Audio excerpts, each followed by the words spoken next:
Bismillahirrahmanirrahim. Assalamualaikum warahmatullahi wabarakatuh.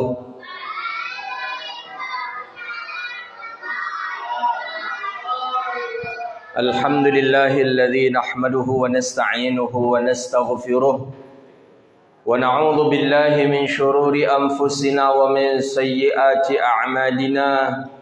May yahdihillahu fala mudilla lahu wa may yudlil fala hadiyalah.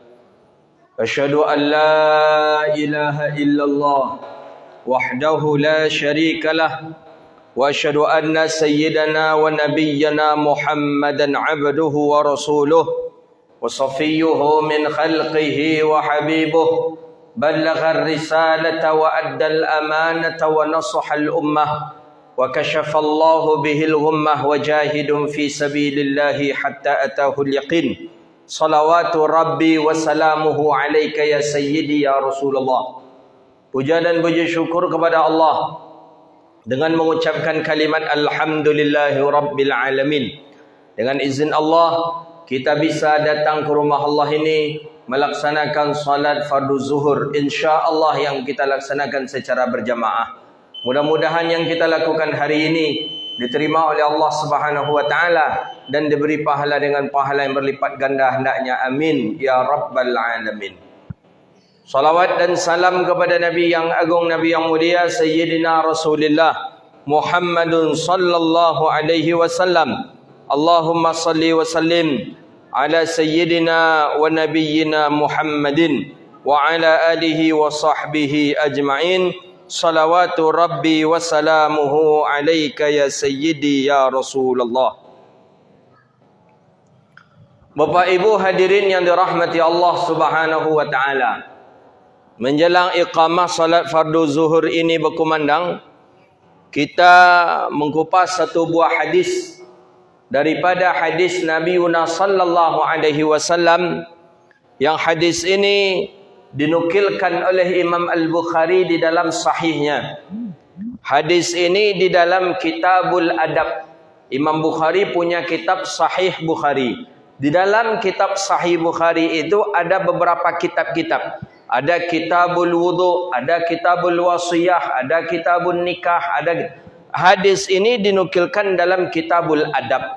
Berarti hadis ini berkaitan dengan adab atau akhlak. Di dalam bab yang berbunyi bab disebutkan manusia dan mencintai hewan ternak. Maka dalam fikih disebutkan kalau ada satu ekor bahaim. Bahaim ini binatang ternak. Mungkin dengan kambingnya atau dengan sapinya. Yang lapar, maka seluruh penduduk kampung itu berdosa. Jadi kalau ada, dalam fikih itu disebutkan itu. Di kampung itu lapar kambing. Ya, yang berdosa pertama kali adalah pemiliknya. Tapi kalau pemiliknya tak ada, orang sekampung tu yang berdosa. Tapi kalau seandainya orang sekampung tu pun tak bisa untuk memberinya makan karena memang susah kehidupan, maka yang berdosa adalah wali kampung itu. Siapa ya? Kepala desa dengan lurahnya. Begitulah penting kehidupan bahaim, binatang ternak. Maka Imam Bukhari memulai dengan bab itu dengan bab rahmatun nas wal bahaim, mencintai manusia, kasih sayang terhadap manusia, wal bahaim, dan binatang ternak. Masuk kita kepada sanad hadis. Apa kata Imam Bukhari rahimahullahu taala? Haddatsana Abul Walid. Ini guru beliau Abul Walid. Haddatsana Abu Awanah an Qatadah an Anas bin Malik radhiyallahu taala an. Jadi hadis ini Qatadah mendengarnya dari Anas bin Malik. Padahal Qatadah ini juga sahabat Nabi sallallahu alaihi wasallam. Qatadah sahabat Nabi, Anas bin Malik juga sahabat Nabi sallallahu alaihi wasallam. Tapi Qatadah mendengar hadis ini daripada Sayyidina Anas bin Malik radhiyallahu taala an. Tidak langsung Qatadah mendengar dari Rasulullah. Jadi hadis ini bukan berarti sahabat itu dia selalu mendengar hadis dari Rasulullah. Tidak. Kadang sahabat itu tidak mendengar hadis dari Rasulullah, tapi mendengar hadis dari temannya juga. Maka oleh karena itu, an Qatadah an Anas bin Malik, dari Qatadah dari Anas bin Malik. Anas bin Malik barulah mendengar hadis ni dari Rasulullah sallallahu alaihi wasallam. Qatadah ni tahu kita siapa Qatadah? Qatadah ni sahabat Nabi yang pernah matanya tercongkel karena panah musuh. Jadi ketika itu terjadi perang, Qatadah ni sudah menjadi target bahawa Qatadah ni akan dibunuh. Walhasil dari jauh ya, orang dulu senjata orang kan panah saja, panah, tombak dengan parang. Kalau hari ini senjata orang pistol, bom, rudal. Dulu panah tu sudah paling canggih itu. Karena ditembakkan di sini yang terkena orang yang jauh di sana. Qatadah sudah jauh, sudah lama ditargetkan oleh musuh. Qatadah. Ketika Qatadah sedang lengah, walhasil paslah panahnya musuh menancap di matanya Qatadah, bola mata Qatadah pun jatuh terjulai-julai ke bawah. Urat mata Qatadah tu keluar. Berapa sakitnya ndak itu? Sakit luar biasa. Sakit mata Abi Qatadah keluar, biji matanya tu keluar. Jadi mengadu Qatadah kepada teman-teman yang ikut perang. Kata teman-teman, dah cepat putuskan saja agar kurang sakitnya. Jadi diputus saja biar tak sakit lagi. Kata yang satu lagi, dah engkau pulang saja, engkau bersihkan saja dan biarkan saja dia. Ada yang satu Qatadah bilang, kata Qatadah, aku mesti mencari Rasulullah. Aku mesti menyampaikan ke Rasulullah perihal ahwal mata aku ini. Dicarilah ketika perang itu Rasulullah oleh Qatadah. Di mana baginda Nabi? Di mana Rasulullah sallallahu alaihi wasallam? Dapatlah Nabi oleh Qatadah. Kata Qatadah ke Rasulullah, ya Rasulullah, bagaimana dengan mataku ini ya Rasulullah? Kata Nabi, mabaluka ya Qatadah?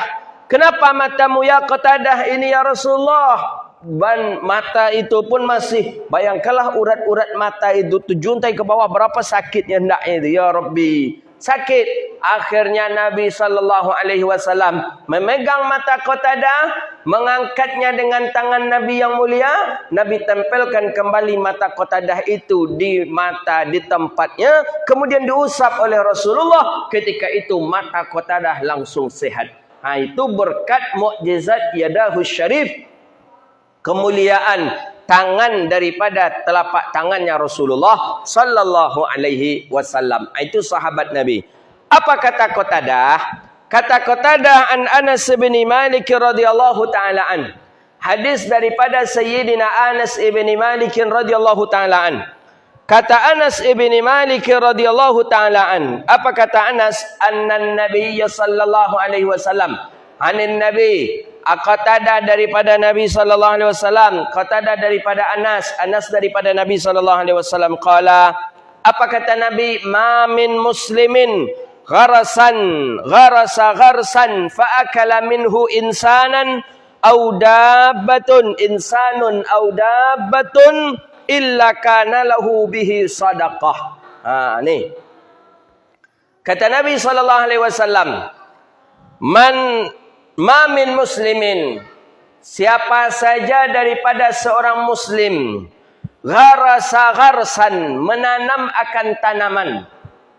Kita punya mangga, bibit mangga, kita tanam bibit mangga tadi. Fa'akalal insan, dimakanlah buah mangga tadi oleh manusia. Manusia maksudnya di sini bukan saja keluarga kita, bukan saja famili kita, orang lain pun. Au bahaim, au dabbah, atau binatang ternak yang memakannya. Falahu sadaqah, maka dicatat sedekah bagi orang yang menanam. Kita ulang hadisnya.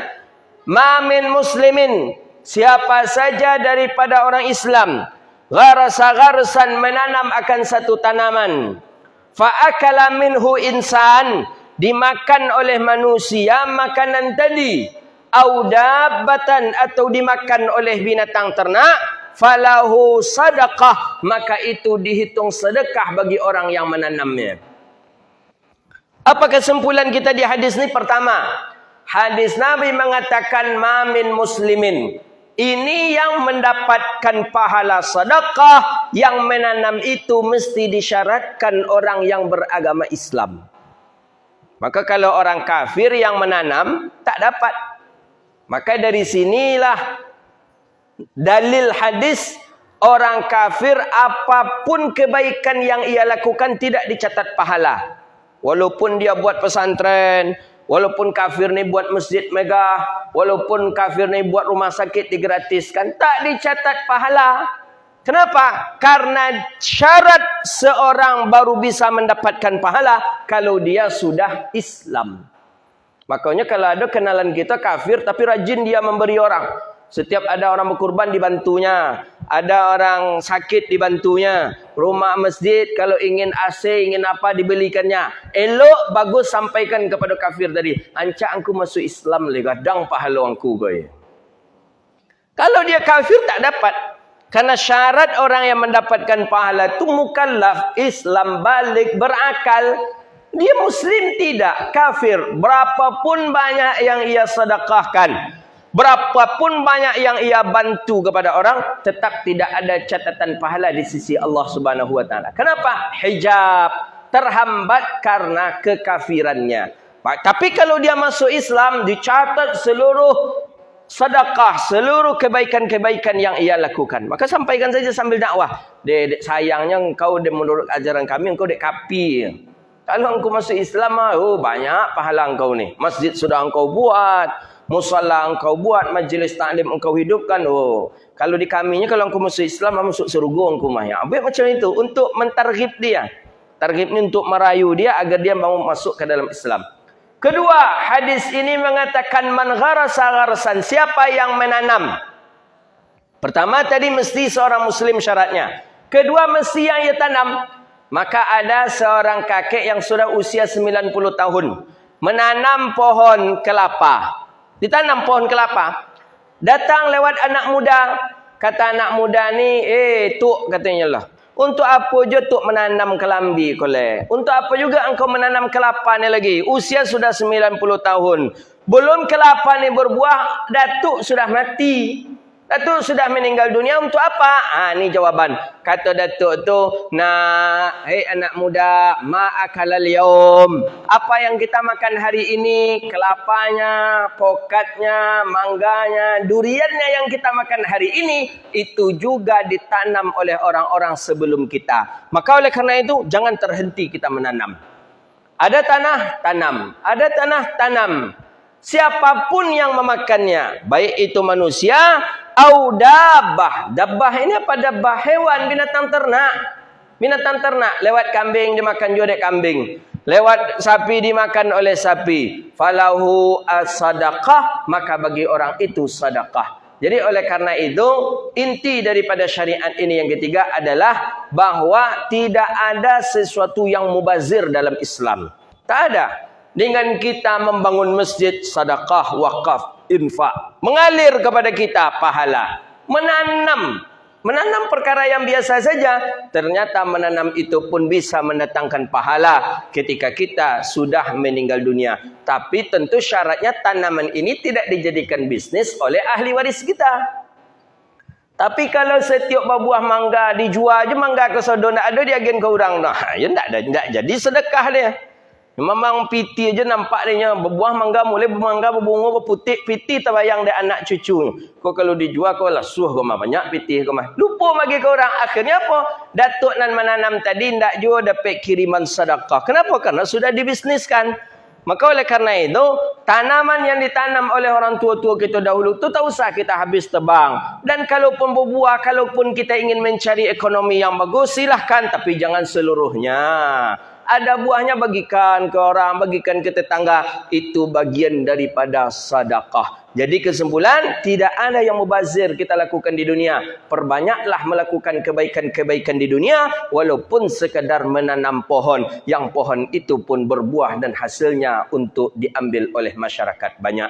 Mudah-mudahan kita hidup di dunia ini Allah beri peluang.